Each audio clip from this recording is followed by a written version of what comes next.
As he activates the power axis, I can put now a ton more force on him, and that goes down into the floor.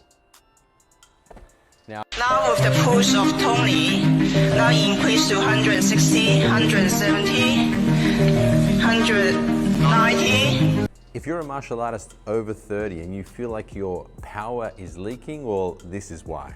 Most martial artists think it's because they're getting older, but it's not because they're getting older, it's just that power is leaking from their structure through postural imbalances and tension.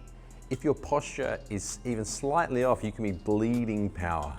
I'm Sifu John. I'm a Wing Chun master, lifetime martial artist, and meditation teacher. Now the problem is decline. Like as people get older, the posture can start to decline, the hips can get tighter, tension in the lower back, losing explosiveness, feeling strong but not powerful, getting tense in your sparring, starting to get beaten by younger, fitter, more athletic opponents. Truth is, it's not actually age, it's not decline, because you can refuse to decline if you train in the right way. It's actually alignment.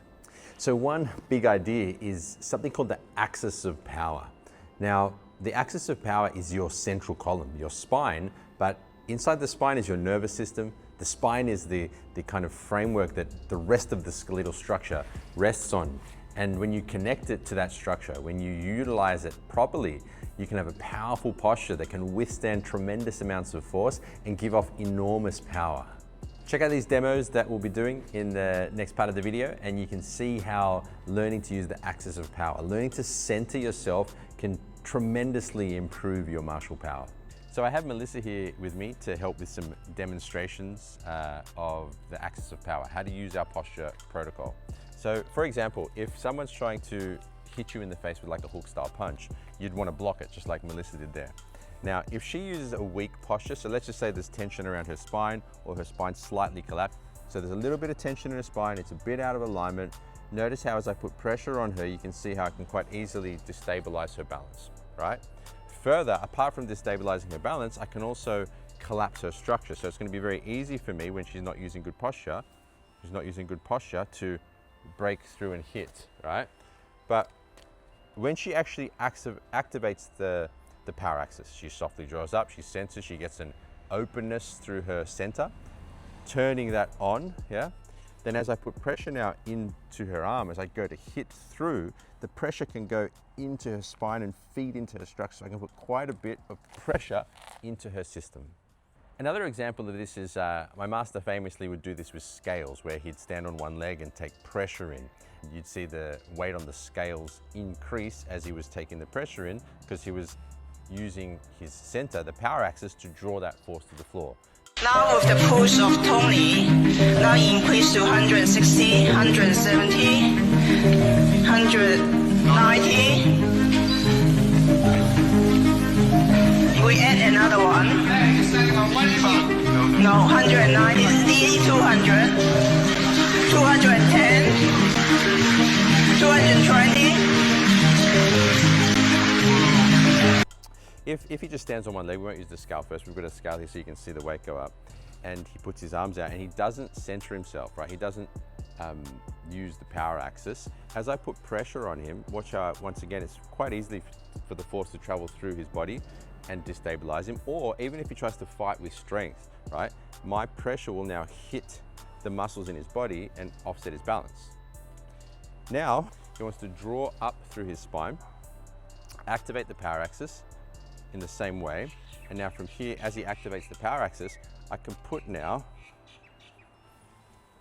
a ton more force on him, and that goes down into the floor.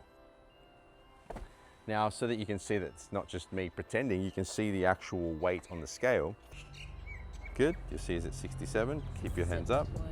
And now as I put pressure on him, I have to push him back, it goes up, up, up to 80, 90 kilos. So through activating the axis of power, you can see that he's able to draw that pressure to the floor, hence able to deal with more pressure as opposed to have to fight force with force. Good, you see he's at 67, keep your hands up. And now as I put pressure on him, push him back, he goes up, up to 80. 90 kilos. So through activating the axis of power. Now, for another example, lift me up, right? Just slowly lift me up. Yeah, I'm not heavy. Yeah. Now, yeah, it's all right. Do it again. Slowly lift me up. Yep. Okay. Now this time, I'm just going to softly draw up from the base and do the same thing. So lift me in the same way.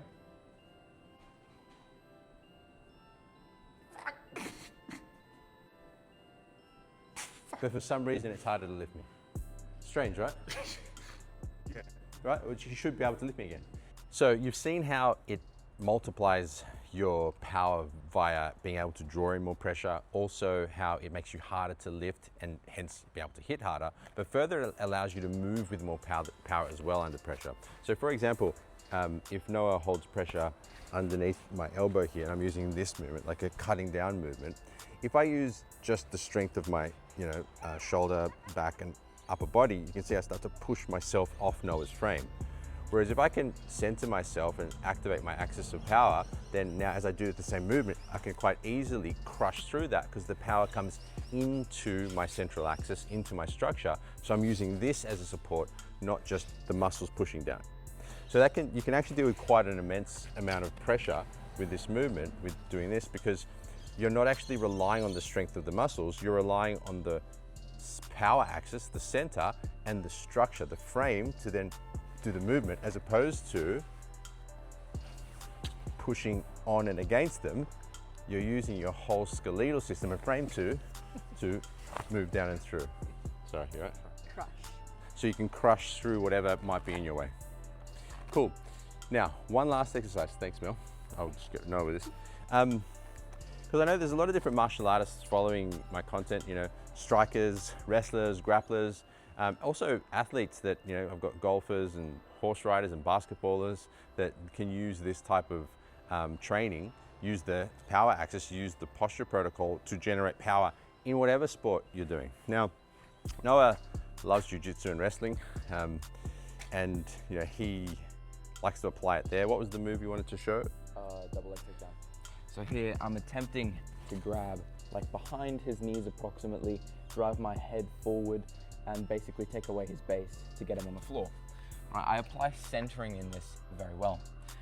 When you do the double leg takedown, here, if I don't center, I have that same exact position, but here my partner can pretty easily stuff my head down and do what's called a sprawl. We can't do it on the concrete here, but generally the movement would be like dropping all the weight down onto your partner's back of their head and neck, right? That's what happens if you don't have correct structure and you're not centering.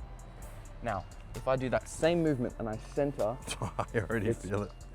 It's immensely powerful. It's very difficult to stuff my head down into that position. Yeah. So that is. Or in Brazilian Jiu-Jitsu, they say position. Non position. But yeah, applying centering in the double leg takedown helps everything in the takedown game immensely. There you go. So it can be applied to any type of movement art to generate more power, to take on more pressure, and essentially, make you more present and powerful in life as well. So I'm going to do an exercise with you guys now so you can actually practice this for about 5 minutes a day or less and start to double your power in training. So firstly, we're just going to do something to open up the spine. So start with your feet a little wider, yeah, and just doing what's called the swing. So you let your spine go nice and tall. You think of your spine be nice and upright, let the body relax, and you turn from your center of mass. So Melissa lets her shoulders, arms, chest, upper body, all the muscles relaxed. Her spine has an upward sensation by drawing up from the base, like you're stopping yourself from going to the toilet. Now this is to get that spine mobile and loose, because you want freedom and looseness in the central axis, right?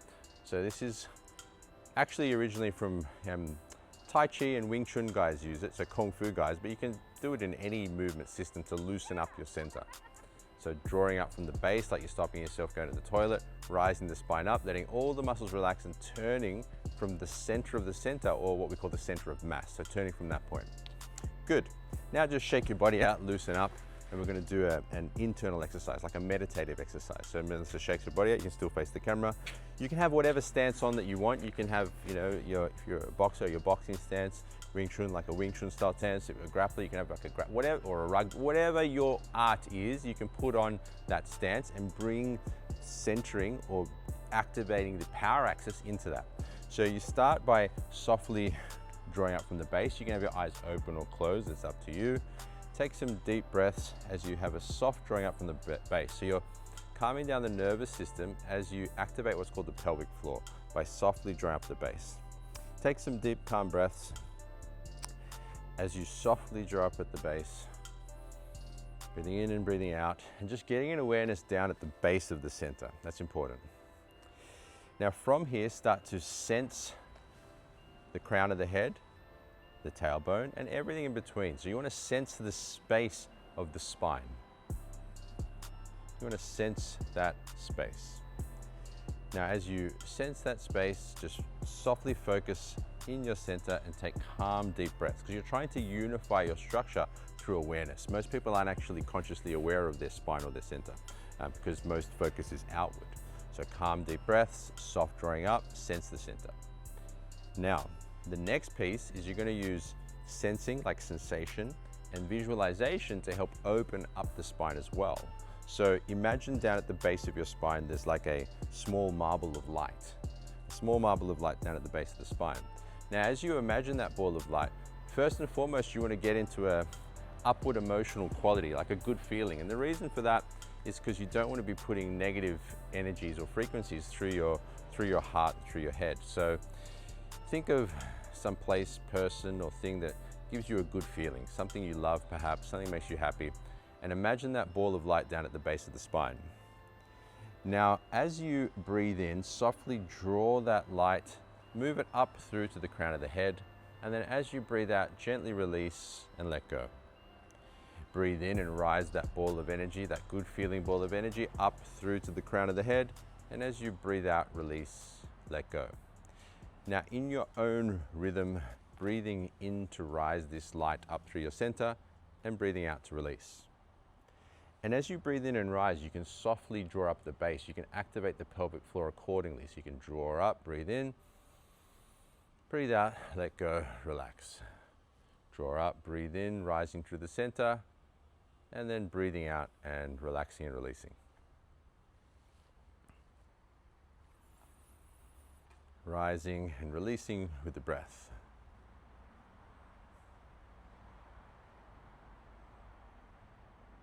Now embed that into your center, and you can even press your fingers and your thumbs together to remind you as a trigger to center.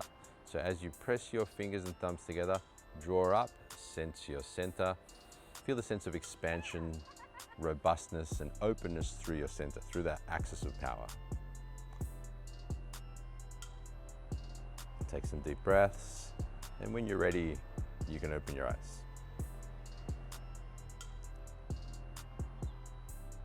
So, what I'd ask you to do is pause the video now and chuck in the comments any observations or questions or discussion points that may arise from that exercise. That's just a small part of the posture protocol, which activates the axis of power, the center. Now imagine what happens when you integrate this into your system properly and you train it and understand it intensively for about 2 hours. If you're serious about staying powerful as you age, I'm running a 2-hour workshop on the axis of power. I'll put the link below. Feel free to click it, find out more information, and join us.